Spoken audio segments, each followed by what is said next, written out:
Test बड़ा शानदार रहे। कैसे हो आप लोग? उम्मीद करते हैं कि आप लोग एकदम अच्छे से होंगे और बहुत ही अच्छे तरीके से मन लगा करके आप लोग पढ़ाई कर रहे होंगे। तो प्यारे बच्चों, कल उम्मीद करते हैं कि आप लोग एकदम अच्छे से होंगे और बहुत ही अच्छे तरीके से मन लगा करके आप लोग पढ़ाई कर रहे होंगे। तो प्यारे बच्चों, कल तो टेस्ट बड़ा शानदार रहा। अब आज फिर से हम लोग आ गए हैं सिलेबस की दुनिया में, फिर से हम लोग आ गए हैं सिलेबस में ही। और आज हम लोग 9वां नंबर चैप्टर पढ़ेंगे। जिस चैप्टर का कभी परिचय हम लोग पिछली क्लास में पढ़ लिए थे, आज उस पूरे चैप्टर को यहां पर हम लोग पढ़ना स्टार्ट करेंगे। ठीक है ना? हम लोग तैयार हो जाओ भाई, ताकि आज हम इस प्यारे बच्चों इसी चैप्टर को आज हम लोग पढ़ेंगे। तो सबसे पहले आप सभी बच्चे लोग क्लास को जरा एक बार शेयर कर दीजिए। जो बच्चे क्लास को शेयर नहीं किए हैं तो एक बार फटाफट से आप लोग क्लास को शेयर कर दीजिए। जो भी लोग क्लास को शेयर नहीं किए हैं तो एक बार जरूर क्लास को शेयर करिए, और सभी बच्चे क्लास को लाइक भी जरूर कर दीजिएगा, ताकि सभी बच्चों के पास नोटिफिकेशन चला जाए, सभी बच्चे हमारे साथ जुड़ जाएं और पढ़ने में खूब मजा आए। तो चलिए प्यारे बच्चों, आज हम लोग इस पूरे कविता को पढ़ेंगे। जन जन का चेहरा एक, ये जो कविता है आज इसको हम लोग पूरा पढ़ेंगे। इस पाठ में, इस कविता में ये बताया गया है कि चाहे कोई भी आदमी हो, चाहे वो भारत में रहे, पाकिस्तान में रहे, चाहे अफगानिस्तान में रहे, चाहे अमेरिका में रहे, सब लोगों का रहन सहन, सब लोगों का पहनावा ओढ़ावा, सब लोगों का दुख तकलीफ, सब लोगों का भावना, सब कुछ एक जैसा ही होता है। सुख दुख भावना आवश्यकता सब कुछ एक जैसा होता है। इसलिए व्यक्तियों के बीच में भेदभाव नहीं होना चाहिए। भाई, अगर तुम्हारे जीवन में सुख है तो किसी और के जीवन में भी सुख है, तुम्हारे जीवन में दुख है तो किसी और के जीवन में भी दुख है। के आधार पर लोग भेदभाव करते हैं, भाषा के आधार पर भेदभाव करते हैं, धर्म के आधार पर भेदभाव करते हैं। क्यों भेदभाव करना, जब सब कुछ एक ही है, तो सबकी आवश्यकताएं एक है, तो हमें नहीं लगता है कि भेदभाव करना चाहिए। और इस चैप्टर में यही बताया गया है। जन जन का चेहरा एक चैप्टर में यही बताया गया है। तो आइए प्यारे बच्चों, आज हम इस चैप्टर को अच्छे तरीके से पढ़ेंगे, समझेंगे और एक एक चीज का अर्थ हम आपको समझाएंगे। जो भी बच्चे वरदान बैच में नहीं जुड़े हैं तो आप लोग वरदान बैच में जरूर जुड़िएगा। अच्छे तरीके से आप लोगों का तैयारी होगा और 2027 के एग्जाम में आप लोग बहुत बेहतर रिजल्ट ला पाओगे। चाहे साइंस वाले बच्चे हों, चाहे आर्ट्स वाले, आप लोग जरूर जुड़िएगा। चलिए आगे बढ़ते हैं बाबू, और आगे हम लोग इस चैप्टर को पढ़ना स्टार्ट करते हैं। जन जन कहाँ जा रहे हैं? I America going son seeing there. लोग, जरा समझिएगा इस बात को। जन मतलब क्या होता है? लोग। जन मतलब होता है लोग, यानी कि दुनिया में जितने भी लोग हैं सब लोगों का चेहरा एक। कहने का मतलब हुआ कि सब लोगों के अंदर जो भावना है, सुख दुख आवश्यकता, सब एक जैसा। अच्छा, आज अच्छे तरीके से हम इस चैप्टर को समझने का प्रयास करते हैं। कविता में कह रहा है कि चाहे जिस देश प्रांतपुर का हो, जन जन का चेहरा एक। कह रहा है कि चाहे आप किसी भी देश के रहने वाले हो। कभी यहां पर जो है गजानन माधव मुक्ति बोध, वो कहते हैं कि चाहे आप किसी भी देश के रहने वाले हो, किसी भी प्रदेश के रहने वाले हो, किसी भी गांव के रहने वाले हो, किसी भी मोहल्ले के रहने वाले हो, सभी मनुष्य जो है वो एक समान ही है। मनुष्य अलग अलग नहीं है, सभी मनुष्य एक समान है। जन जन का चेहरा एक, यानी कि सब मनुष्य का सुख दुख भावना आवश्यकता सब एक जैसा है। ठीक है ना? तो इस कविता में कवि पहले ही लाइन में कह रहे हैं कि कोई व्यक्ति किसी भी देश, प्रदेश या नगर का रहने वाला हो, किसी भी देश, किसी भी राज्य, किसी भी नगर यानी शहर का रहने वाला हो, मूल रूप से सब मनुष्य जो है वो समान है। सभी के सुख दुख भावना आवश्यकता और मानवता जो है वो एक जैसी है। अगर कोई सड़क पे किसी को मार रहा हो, मानवता आपके अंदर अगर है तो आप उसको बचाएंगे, और जो जो व्यक्ति उसको बचाने के लिए गया, सबके अंदर एक समान मानवता है। ठीक है ना?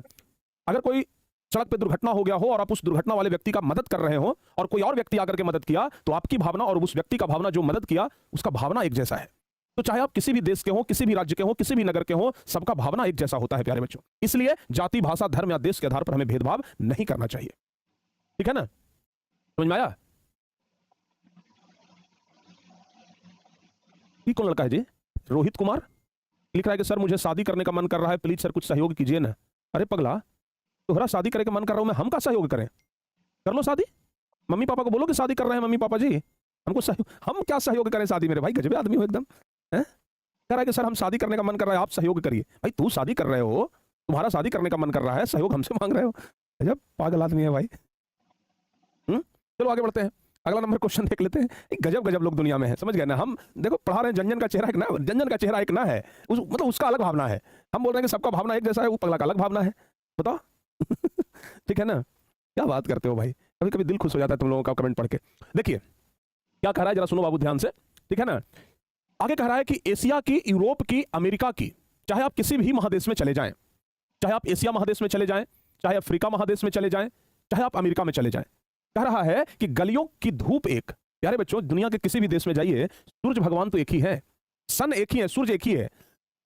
जिस सूर्य का धूप हमें इंडिया में लग रहा है, वही सूर्य का धूप, वही धूप अमेरिका में भी लगेगा, वही धूप अफ्रीका में भी लगेगा, वही धूप यूरोप में भी लगेगा। तो चाहे आप एशिया चले जाओ, यूरोप चले जाओ, अमेरिका चले जाओ, सब जगह की गलियों में जो धूप है वो एक ही सूरज का है। कहते हैं कि कष्ट, दुख, संताप की चेहरों पर पड़ी हुई झुर्रियों का रूप एक। अगर कोई व्यक्ति कष्ट में होता है, अगर कोई व्यक्ति दुख में होता है, तो प्यारे बच्चों दुख के कारण चेहरा लटक जाता है।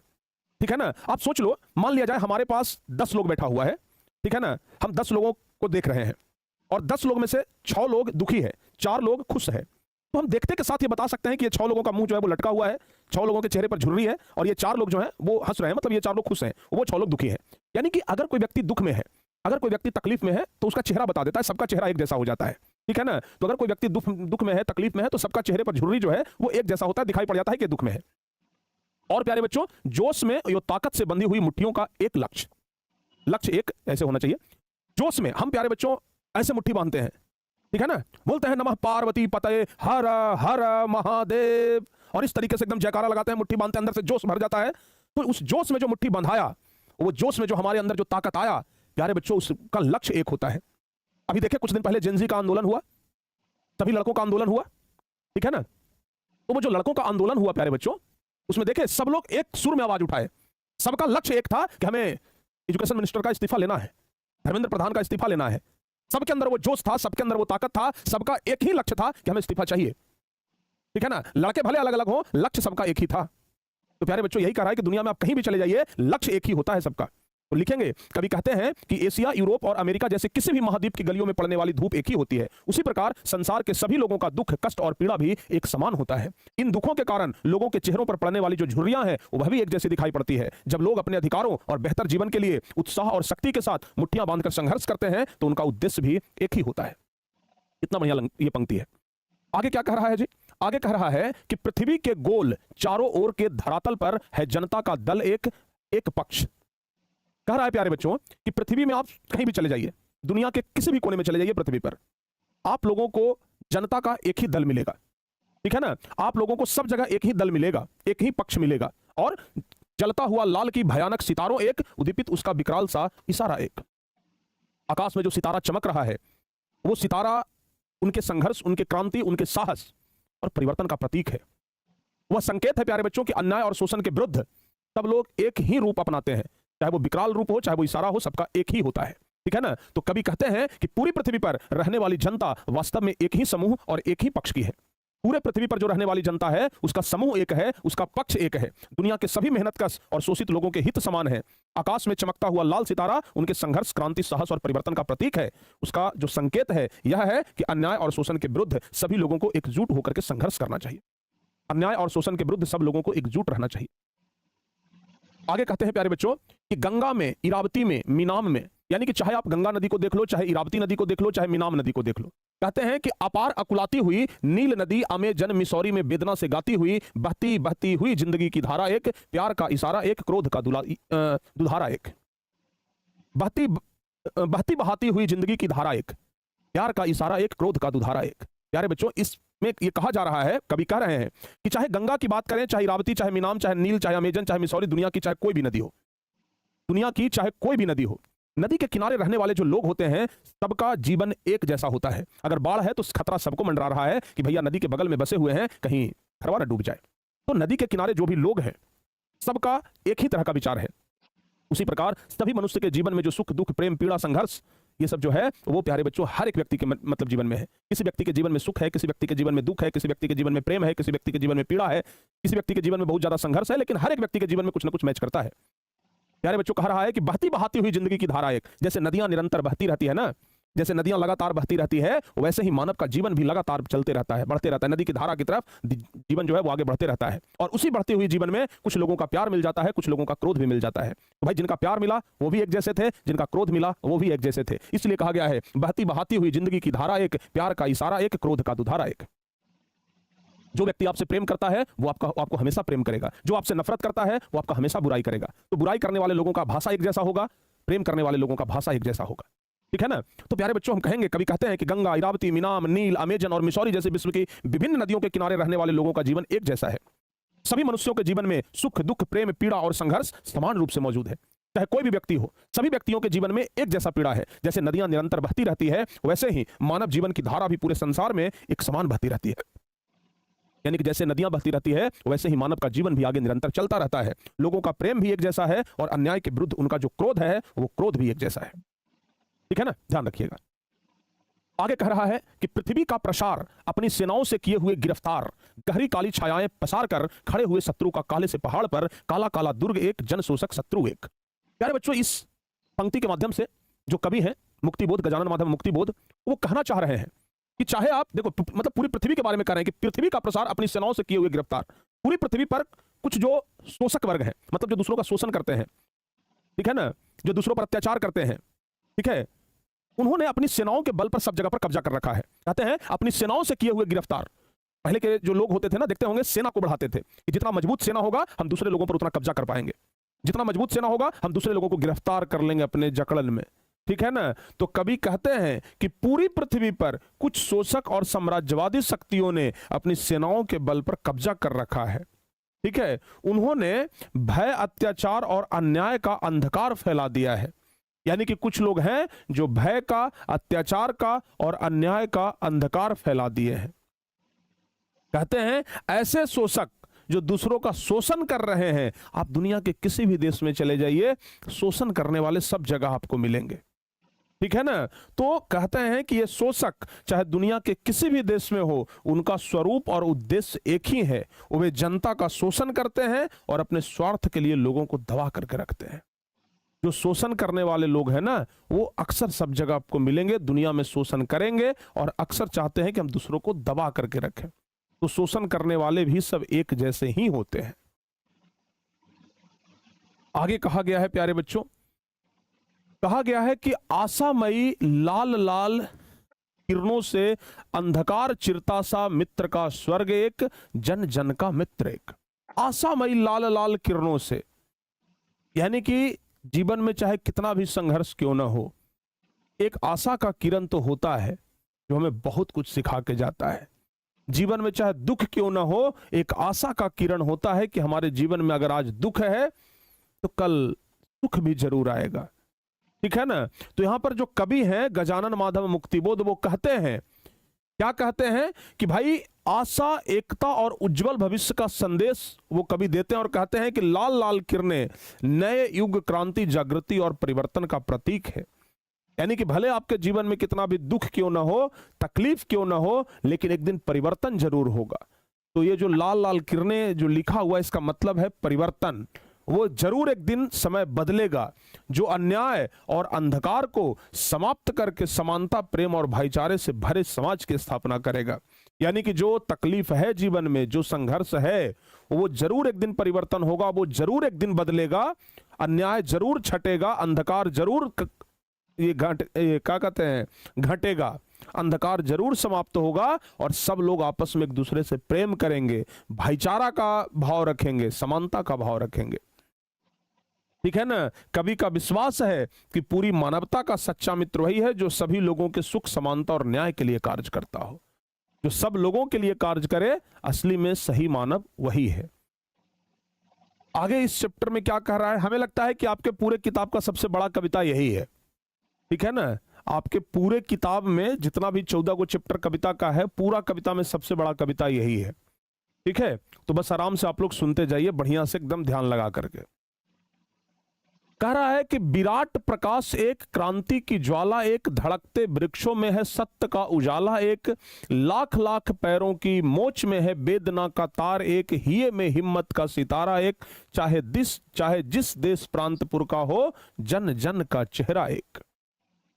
यहां पर कवि क्या कह रहे हैं, कवि कह रहे हैं कि भाई पूरी दुनिया में, क्या कह रहे हैं, विराट प्रकाश, विराट मतलब होता है बहुत बड़ा, बहुत बड़ा। कह रहे हैं कि पूरी दुनिया में एक जैसा प्रकाश फैला हुआ है। पूरी दुनिया में चाहे किसी चीज का प्रकाश हो, सत्य का प्रकाश हो, झूठ का प्रकाश हो, संघर्ष हो, पूरी दुनिया में सत्य का प्रकाश एक जैसा है।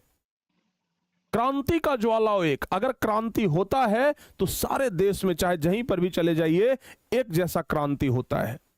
सत्य का उजाला एक, अगर कहीं सत्य है तो पूरी दुनिया में सत्य जो है वो एक जैसा है। कहते हैं कि लाख लाख पैरों की मोच में वेदना का तार एक, चाहे भाई लोग के जीवन में कितना भी संघर्ष हो, संघर्ष करते करते अगर पैरों में दर्द भी हो जाए, वेदना भी हो जाए, तो वो दर्द भी सबका एक जैसा ही होता है।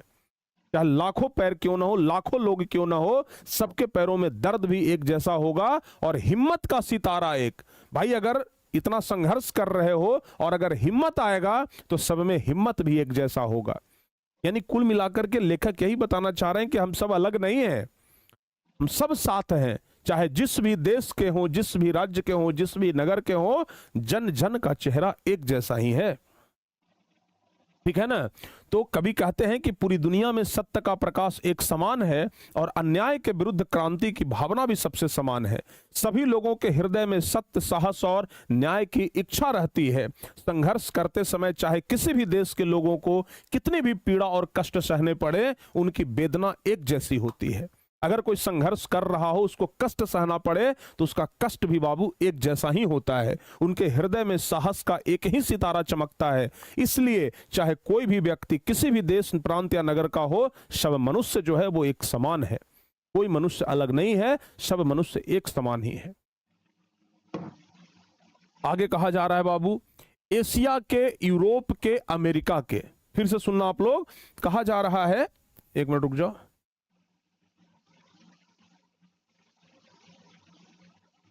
चलो बाबू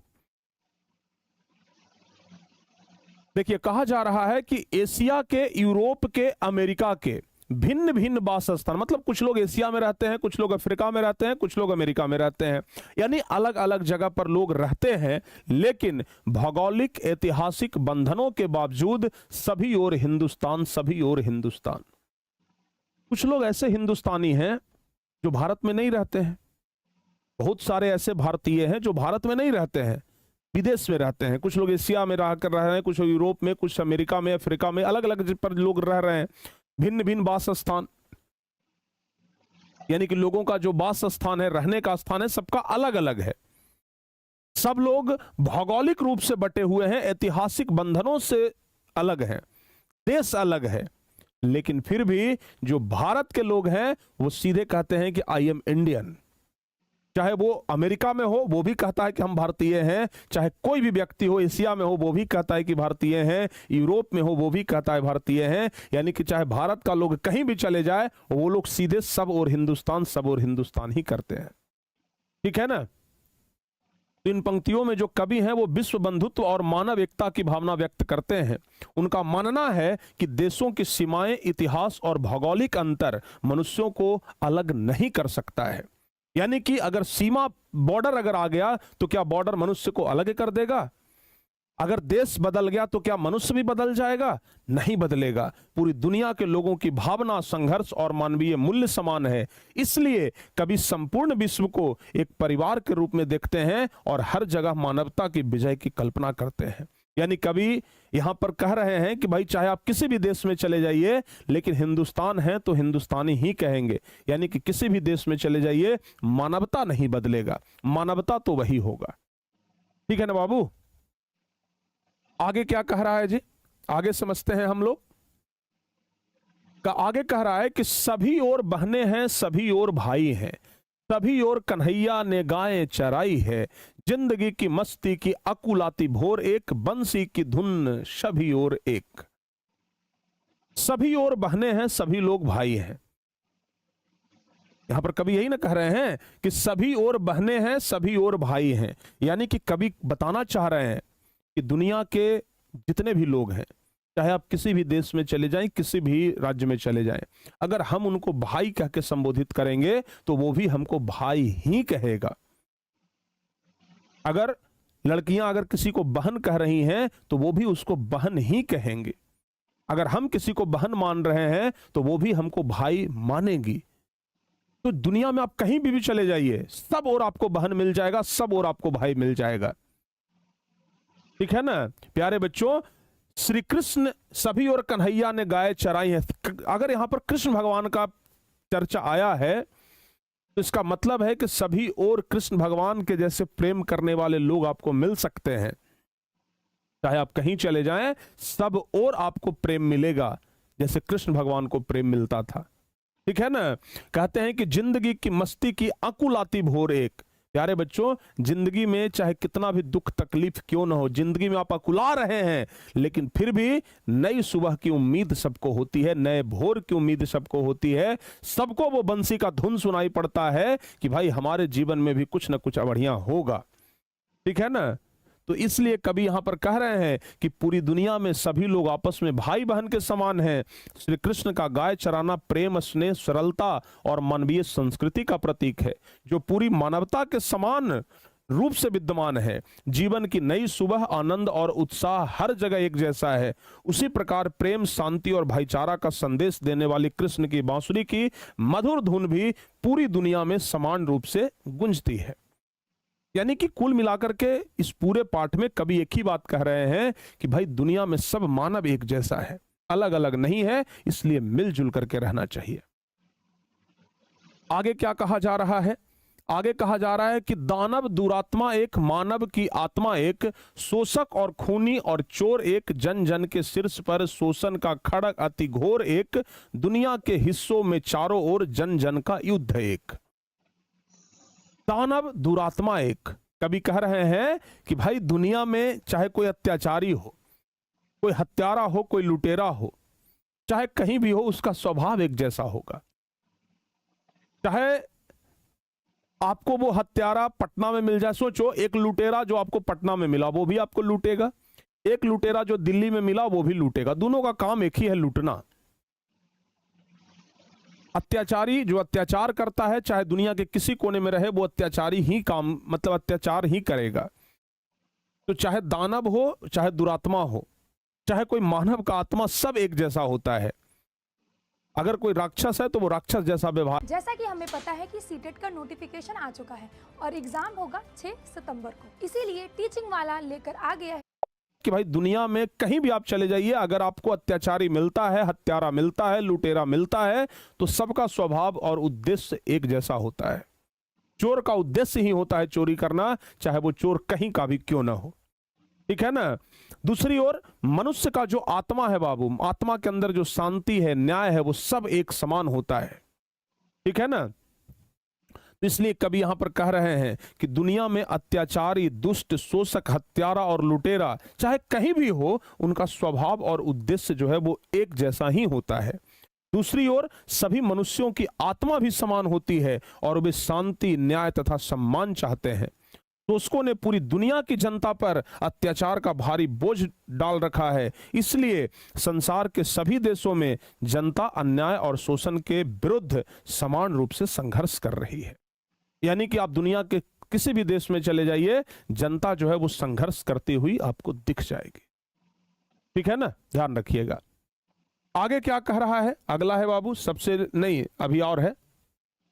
कह रहा है कि मस्तक की महिमा वो अंतर की उष्मा से उठती है ज्वाला, अति क्रुद्ध एक, संग्राम का घोष एक, जीवन संतोष एक। इसमें क्या कह रहा है जरा एकदम ध्यान से सुनिएगा। कह रहा है कि मस्तक की महिमा वो अंतर की उष्मा, कभी यहां पर बताना चाह रहे हैं मनुष्य के विचारों की महानता और उसके हृदय की शक्ति के अन्याय के विरुद्ध क्रोध और संघर्ष की ज्वाला उत्पन्न होती है।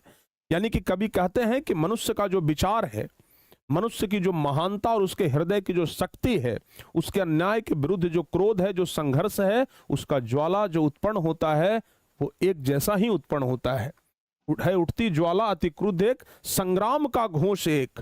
प्यारे बच्चों, अगर संग्राम मतलब अगर संघर्ष होता है तो उसका जो उद्घोष होता है वो सब जगह पर एक जैसा होता है। और जीवन में अगर आपका संतोष है, शांति है, तो वो भी प्यारे बच्चों एक जैसा ही होता है।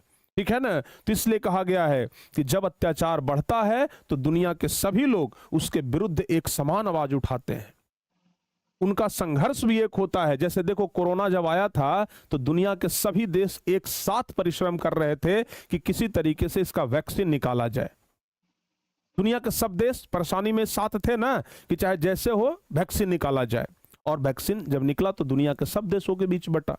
तो प्यारे बच्चों, वही कहा गया है कि उनका संघर्ष भी एक होता है और उनका उद्देश्य भी एक ही होता है। न्याय, समानता और शांतिपूर्ण जीवन प्राप्त करना उनका क्या होता है?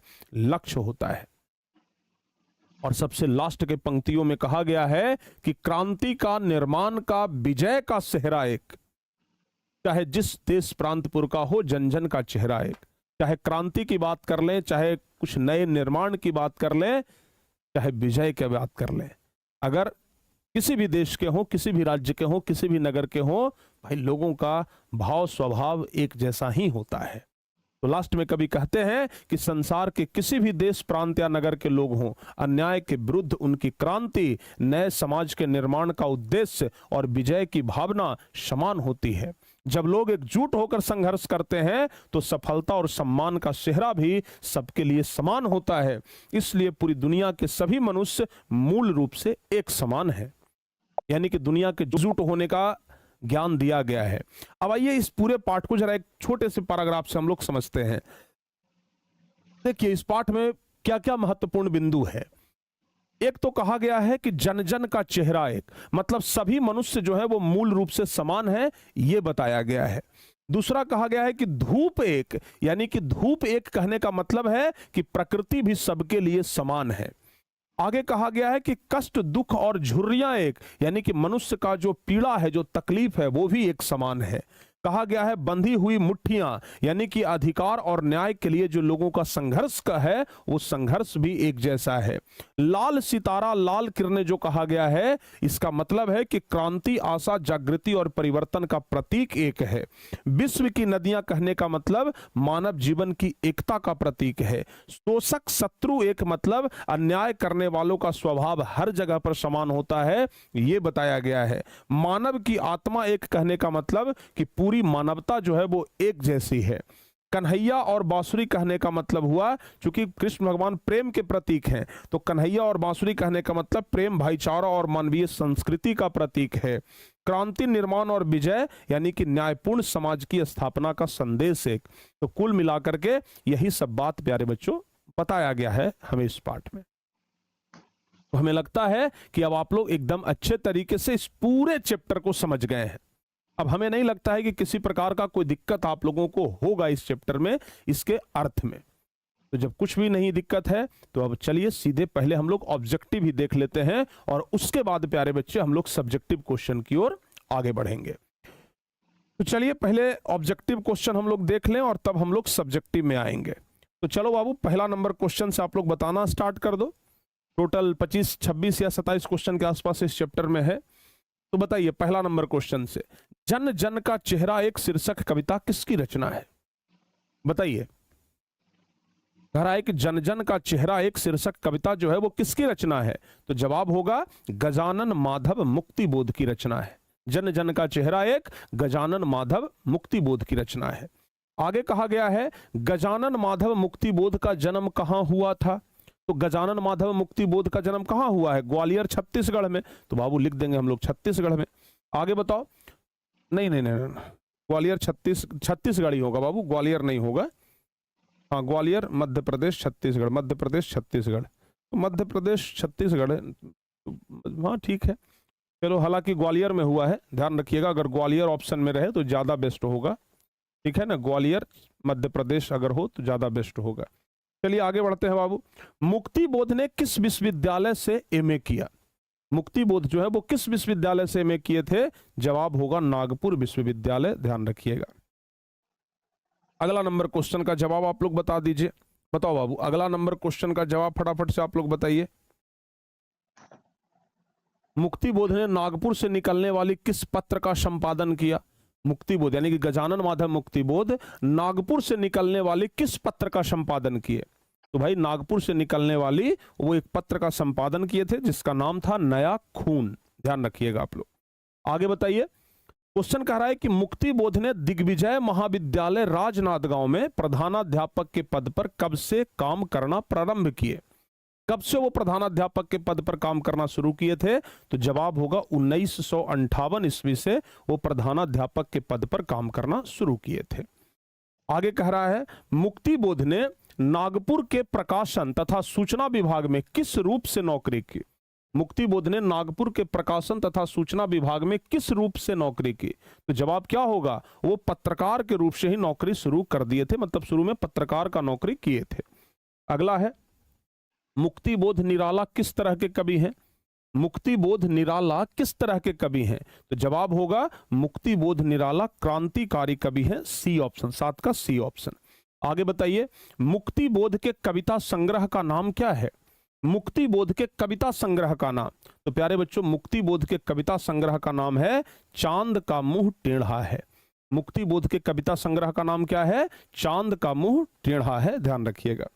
आगे बताइए, मुक्ति बोध ने सितारा किसे कहा है? 9वां नंबर क्वेश्चन, मुक्ति बोध ने सितारा किसे कहा है?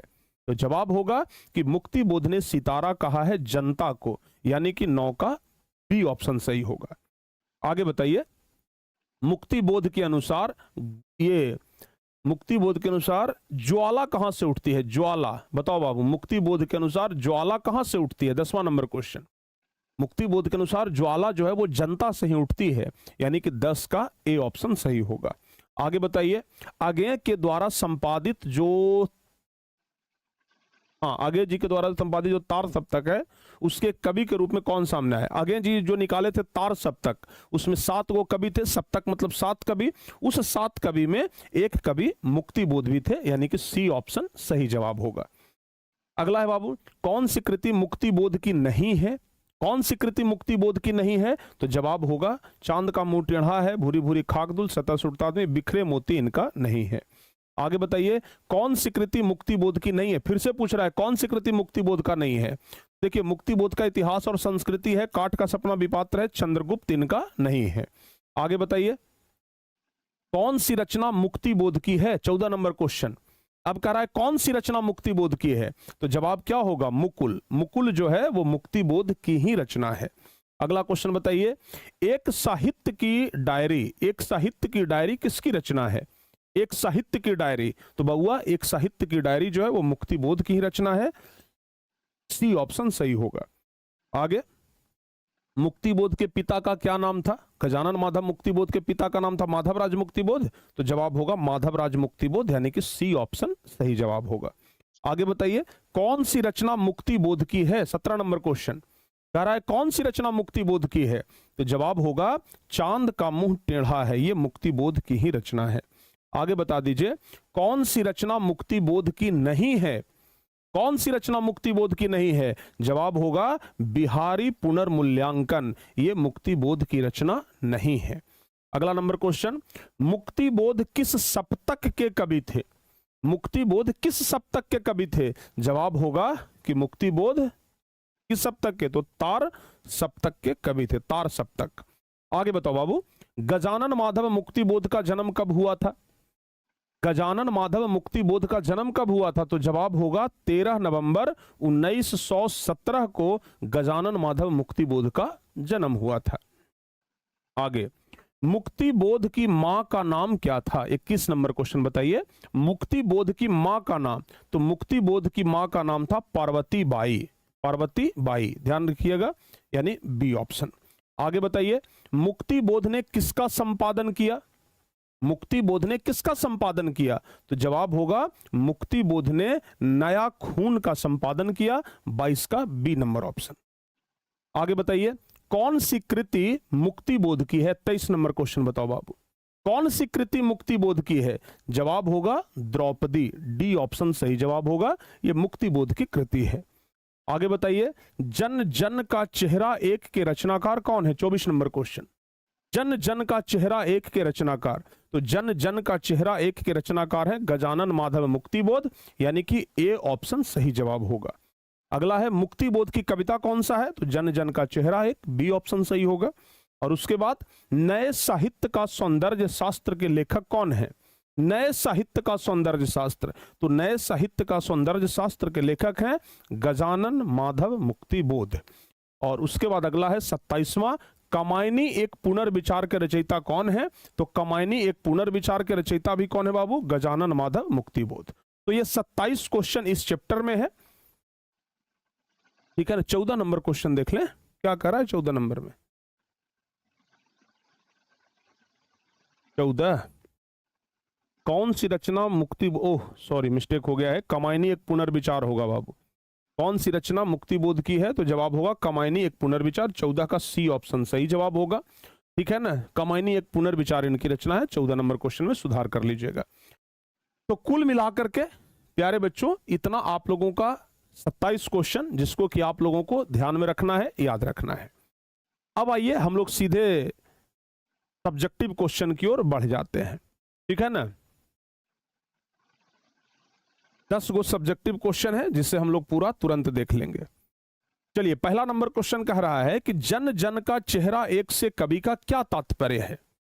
जन जन का चेहरा एक से कवि जो है वो क्या बताना चाह रहे हैं, बताओ बाबू। तो लिखेंगे कि कवि का तात्पर्य है कि चाहे कोई भी व्यक्ति किसी भी देश प्रांत या नगर का हो, सभी मनुष्य मूल रूप से समान हैं। सभी के सुख दुख, भावना, इच्छा, आवश्यकता और मानवता एक जैसी होती है। इसलिए जाति, धर्म, भाषा या देश के आधार पर भेदभाव नहीं करना चाहिए तथा सभी को एक समान रूप से सम्मान आदर करना चाहिए, ठीक है ना, ध्यान रखिएगा। चलिए आगे बढ़ जाते हैं। एक मिनट रुक जाओ। 23 नंबर क्वेश्चन कुछ बच्चे कह रहे हैं कि सर देख लीजिए,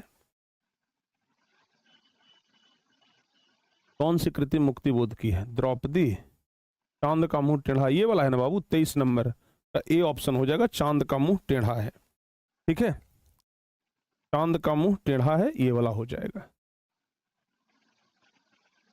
कमायनी एक पुनर्विचार हो जाएगा। द्रौपदी तो इनका कभी नहीं था। चांद का मुंह टेढ़ा है, देखो है इसमें।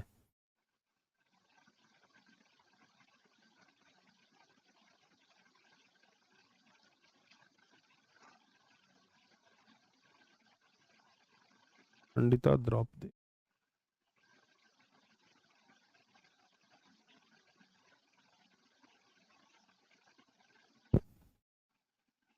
चांद का मुंह टेढ़ा है ना, ये वाला हो जाएगा, ठीक है ना। तो चांद का मुंह टेढ़ा है सही जवाब होगा, इसको आप लोग ध्यान रखिएगा। चलिए, तो 23 नंबर क्वेश्चन का एक बार सुधार कर लीजिएगा, मिस्टेक हो गया है। 23 नंबर क्वेश्चन चांद का मुंह टेढ़ा है, ये वाला सही हो जाएगा। क्लियर हो गया। चलो अब आइए दूसरा नंबर सब्जेक्टिव क्वेश्चन में। पहला तो हो गया, दूसरा क्या है, कह रहा है बंधी हुई मुट्ठियों का क्या लक्ष्य है। बताओ बाबू, बंधी हुई मुट्ठियों का क्या लक्ष्य है। तो कहेंगे बंधी हुई मुट्ठियां अन्याय, शोषण और अत्याचार के विरुद्ध संघर्ष का प्रतीक है। यानी कि जो बंधी हुई मुट्ठियां हैं वो अन्याय, शोषण और अत्याचार के विरुद्ध संघर्ष का प्रतीक है। उनका लक्ष्य सभी लोगों को समान अधिकार, न्याय, स्वतंत्रता और सम्मान दिलाना है। कवि का कहना है कि जब लोग एकजुट होकर संघर्ष करते हैं तो वे शोषण का अंत करके एक बेहतर और समानतापूर्ण समाज का निर्माण करना चाहते हैं। इसलिए कहा गया है बंधी हुई मुट्ठियों का लक्ष्य एक। तीसरा नंबर क्वेश्चन है कि कवि ने सितारे को भयानक क्यों कहा है। सितारे का इशारा किस ओर है। कवि ने सितारे को भयानक क्यों कहा है। तो लिखेंगे कि कवि ने लाल सितारे को शोषकों के लिए भयानक कहा है क्योंकि वह क्रांति, परिवर्तन और संघर्ष का प्रतीक है। यह सितारा अन्याय, अत्याचार और शोषण के विरुद्ध जनता को एकजुट होकर संघर्ष करने की प्रेरणा देता है। इसका इशारा समानता, न्याय और एक समान की स्थापना की ओर है। तो इसलिए सितारा कहा गया है, चूंकि शोषक जो वर्ग हैं तो सितारा को शोषकों के लिए भयानक कहा गया है, ठीक है ना, क्योंकि क्रांति, परिवर्तन और संघर्ष का प्रतीक सब एक जैसा ही होता है। चौथा नंबर क्वेश्चन है कि नदियों की वेदना का क्या कारण है। नदियों को जब नदियां बहती है तो उसकी वेदना के बारे में वर्णन किया गया है। तो लिखेंगे हम लोग कि कवि के अनुसार गंगा, नील, अमेजन, मिसौरी आदि नदियों की वेदना उनके किनारे रहने वाले लोगों के दुख, कष्ट, शोषण और संघर्ष से जुड़ी हुई है। यानी कि जो लोग नदियों के किनारे रहते हैं उनसे उनका जुड़ाव है। नदियां पूरी मानवता की पीड़ा के साक्षी है, इसलिए कवि ने उनके माध्यम से संसार के सभी लोगों के समान दुख और संघर्ष को व्यक्त किया है। इसलिए कवि जो है वो कह रहे हैं कि सबका दुख जो है वो नदियों के समान है। जिस तरीके से नदियां बहती रहती है, सबका दुख, तकलीफ भी उसी प्रकार से है। संघर्ष जीवन में हमेशा आगे बढ़ते रहता है। ठीक है बाबू, चलिए आगे बढ़ते हैं। अब पांचवा नंबर क्वेश्चन, अर्थ स्पष्ट करना है। हालांकि अर्थ तो हम आपको सब पंक्ति का बता ही चुके हैं। आशामयी लाल लाल किरणों से अंधकार चिरता सा मित्र का स्वर एक, जन जन का मित्र एक। इसका क्या अर्थ है। तो लिखेंगे कि इन पंक्तियों में, अच्छा चाहे तो आप लोग थोड़ा सा इंट्रोडक्शन भी दे सकते हैं कि भाई ये पंक्ति जो है वो दिगंत भाग 2 के शीर्षक जन जन का चेहरा एक से लिया गया है, जिसके कवि गजानन माधव मुक्तिबोध हैं, और वह इन पंक्तियों के माध्यम से बताना चाहते हैं कि इन पंक्तियों में लाल लाल किरणें आशा, क्रांति और जागृति का प्रतीक है। वे अन्याय और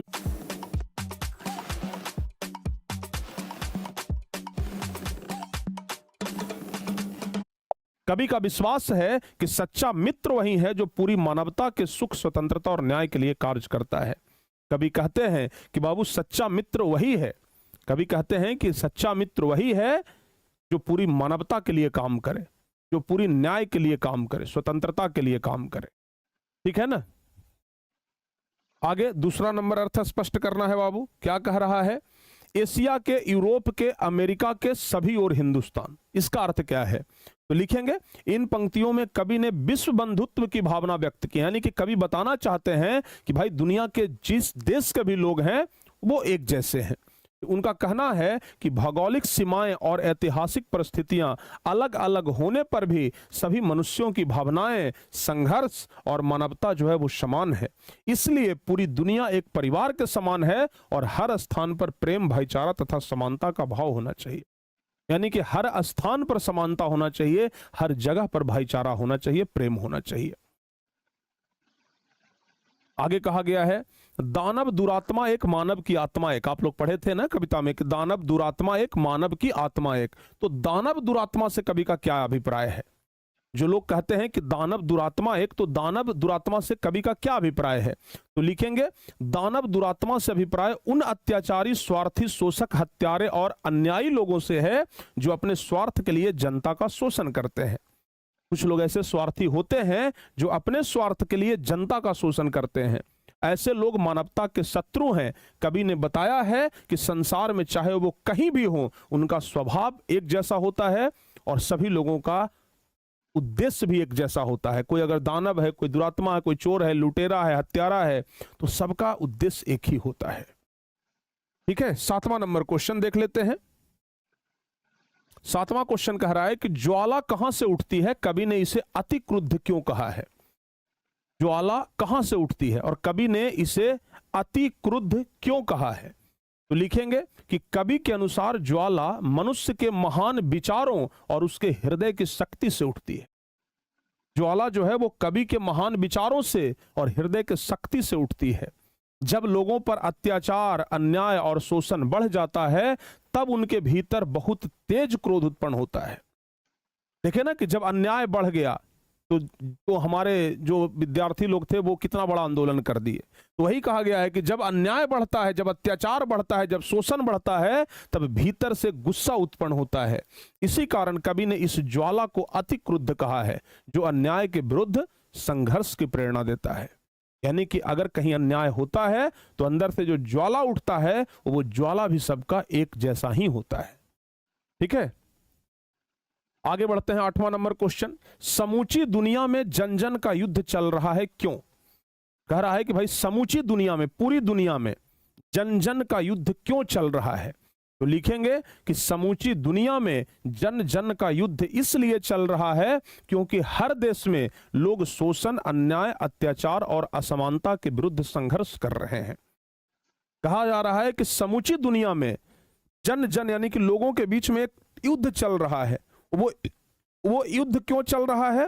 वो युद्ध इसलिए चल रहा है क्योंकि हर देश में लोग शोषण, अन्याय, अत्याचार और असमानता के विरुद्ध संघर्ष कर रहे हैं। वो अपने अधिकार, सम्मान, स्वतंत्रता और न्याय प्राप्त करना चाहते हैं। कवि के अनुसार यह संघर्ष पूरी मानवता के बेहतर भविष्य और समान समाज की स्थापना के लिए है। यानी कि जो संघर्ष है वो एक बढ़िया समाज की स्थापना के लिए हो रहा है। इसलिए कवि कहते हैं कि समूची दुनिया में जन जन का युद्ध जो है वो एक जैसा ही है। आगे 9वां नंबर क्वेश्चन है कि प्यार का इशारा और क्रोध का दुधारा से कवि का क्या तात्पर्य है? प्यार का इशारा और क्रोध का दुधारा। लिखेंगे, प्यार का इशारा मानवता, भाईचारा और एकता और सहयोग का प्रतीक है। कहा गया ना प्यार का इशारा, तो मतलब मानवता, भाईचारा, एकता। ठीक है। वहीं कहा गया है क्या? क्रोध का दुधारा। तो क्रोध का दुधारा जो है वो अन्याय, अत्याचार और शोषण के विरुद्ध जनता के बहुत तीव्र विरोध और संघर्ष का प्रतीक है।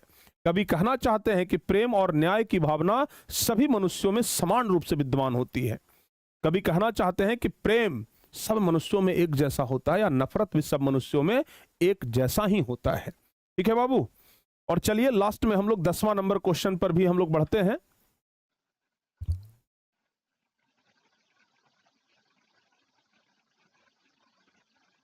दसवां नंबर क्वेश्चन कह रहा है पृथ्वी के प्रसार को कह रहा है किन लोगों ने अपनी सेनाओं से गिरफ्तार कर लिया है। पृथ्वी के प्रसार को किन लोगों ने अपनी सेनाओं से गिरफ्तार किया है। तो लिखेंगे कि कवि के अनुसार पृथ्वी के विशाल विस्तार को शोषक, साम्राज्यवादी और अत्याचारी शक्तियों ने अपनी सेनाओं के बल पर मानो गिरफ्तार करके रखा है। यानी कि कुछ जो साम्राज्यवादी लोग हैं, कुछ जो शोषक लोग हैं, जो शोषण करते हैं, कुछ जो अत्याचारी लोग हैं, वो पृथ्वी को एक तरीके से गिरफ्तार कर लिए हैं। उन्होंने भय, हिंसा और अन्याय का वातावरण बना दिया है। ये शक्तियां अपने स्वार्थ के लिए जनता का शोषण करती है, इसलिए कवि इसके विरुद्ध संघर्ष का संदेश देते हैं। कवि कहते हैं कि जो लोग भी हमारा शोषक है, जो लोग हमारा शोषण कर रहा है, जो साम्राज्यवादी लोग है, जो हमारे साम्राज्य को हड़पना चाहता है, जो अत्याचारी है, उसके विरुद्ध हमें आवाज उठानी चाहिए, उसके विरुद्ध हमें संघर्ष करना चाहिए। तो कुल मिलाकर के 10 गो सब्जेक्टिव क्वेश्चन और 27 ऑब्जेक्टिव क्वेश्चन हम आप लोगों को बताए हैं। और फाइनली प्यारे बच्चों, आपका चैप्टर यहां पर क्या हो जाता है, द एंड हो जाता है। तो 9वां नंबर चैप्टर भी हमारा क्या हो गया, समाप्त हो गया। 9वां नंबर चैप्टर भी हम लोग खत्म कर लिए। अब प्यारे बच्चों, नेक्स्ट क्लास में 10वां नंबर चैप्टर। अब हम लोग नेक्स्ट क्लास में क्या देखेंगे, नेक्स्ट क्लास में देखेंगे चैप्टर नंबर 10। तो अगली क्लास में हम लोग 10वां नंबर चैप्टर देखेंगे और बहुत ही शानदार चैप्टर है। अब तो सारा चैप्टर जो है ना वो छोटा छोटा चैप्टर है, बड़ा चैप्टर है भी नहीं। बड़ा चैप्टर एक यही था जो कि समाप्त हो गया। अब सारे चैप्टर आसान है। ठीक है, तो चलिए फाइनली आज आपका ये चैप्टर तो समाप्त हो गया है। अच्छे तरीके से एक बार इस चैप्टर को आप लोग रिवाइज कर लीजिएगा, ठीक है ना, और अच्छे तरीके से रिवीजन भी आप लोग आगे भी करते रहिएगा। अब मिलते हैं प्यारे बच्चों कल अगली क्लास में। अगली क्लास तक आप लोग इसको रिवीजन कर लीजिएगा बढ़िया से। तो नेक्स्ट क्लास में मिलते हैं, तब तक के लिए Jai Hind, bye bye, good night, take care, love you all.